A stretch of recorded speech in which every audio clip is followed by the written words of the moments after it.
Today on the newscast, breaking news. The U.S. and Israel reportedly poised to launch airstrikes against Iran.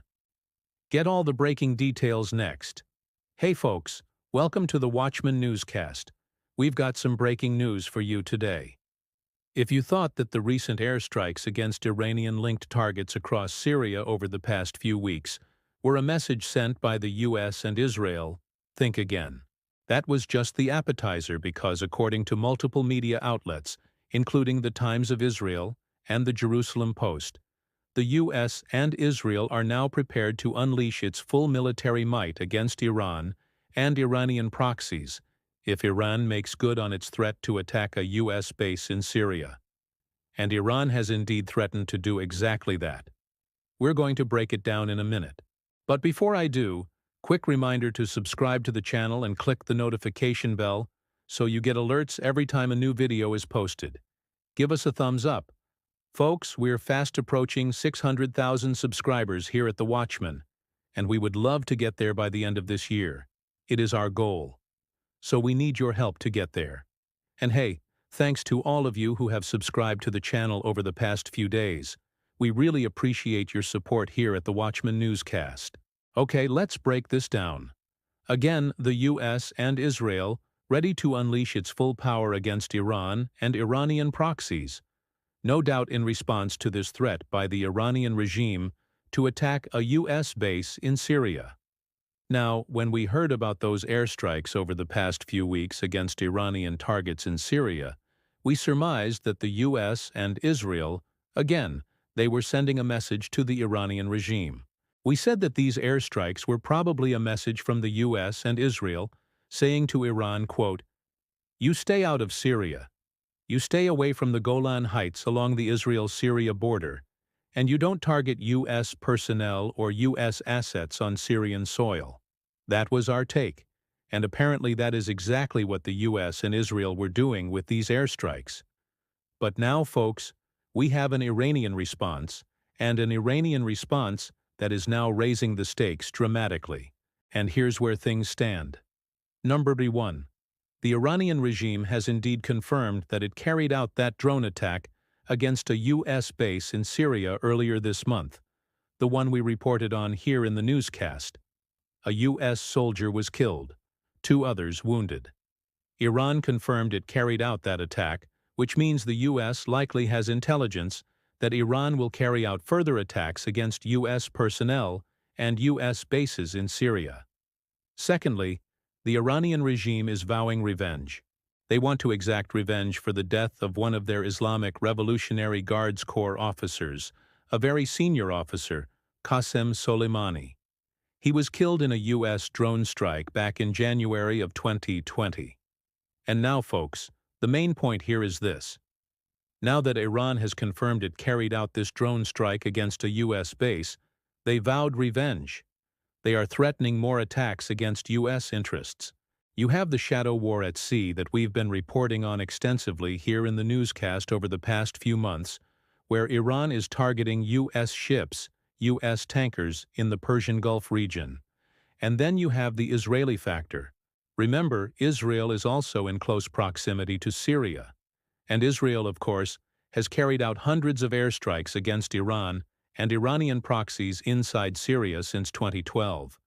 But Israel has not responded yet to this latest Iranian threat.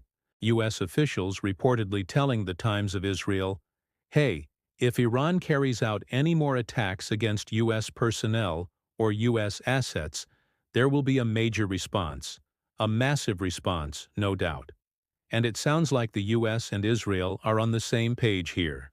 Look, Israel, of course, has been targeted by Iran and Iranian proxies time and time again over the past few years, no doubt.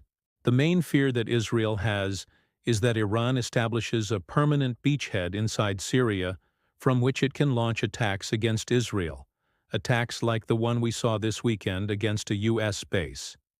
Iran wants to do that. They want to establish that beachhead in Syria. Israel obviously cannot allow that to happen. So we have the U.S. now saying, hey, if Iran does this, there will be a major response. And Israel, of course, is in the same position.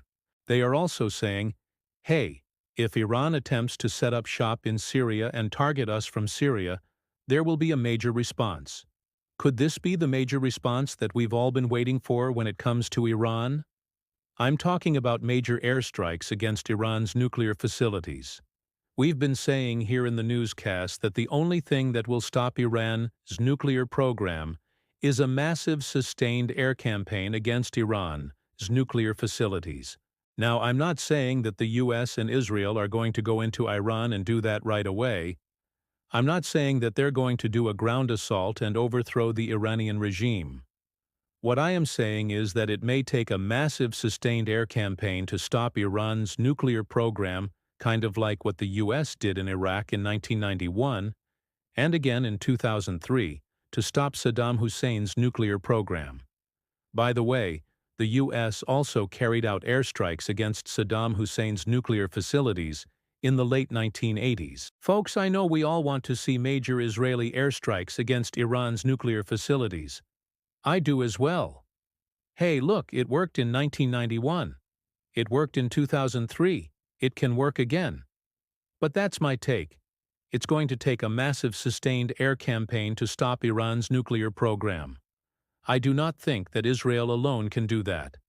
I think the US is going to have to be involved as well. There's no way that Israel can do it alone due to the sheer size of the Iranian regime and its military might. We'll see how this plays out.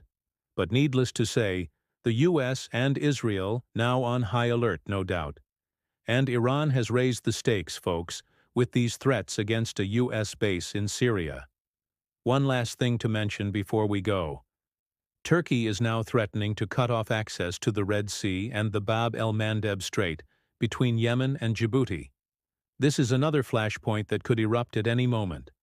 Turkey says it will cut off access to those vital waterways unless the UN lifts its arms embargo against Turkey. Well, the United States actually imposed that arms embargo against Turkey last year. The reason being is Turkey continues to violate US sanctions against Iran. Turkey continues to deal with Iran in spite of those US sanctions. As a result, the United States slapped an arms embargo against Turkey. Turkey is now saying, hey, if you don't lift that arms embargo, we're going to shut down the Red Sea.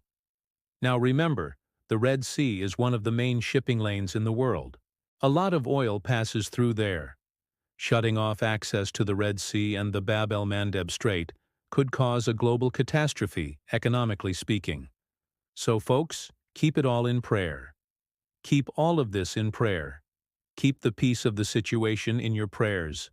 Pray that there is not a major conflict in the Middle East right now, especially as we approach the Jewish high holidays and, of course, the Muslim holiday of Eid al-Fitr coming up soon. Pray that the peace of the situation holds, but keep it all in prayer because things are heating up, no doubt. Thanks so much for joining us here today on the Watchman Newscast. Until next time, God bless you, and remember, never hold your peace. Hey everyone, thanks for checking out the newscast. If you enjoyed this episode and want to see more, make sure you go ahead and hit the like button, click subscribe, and tap the bell icon to turn on notifications for new episodes every weekday.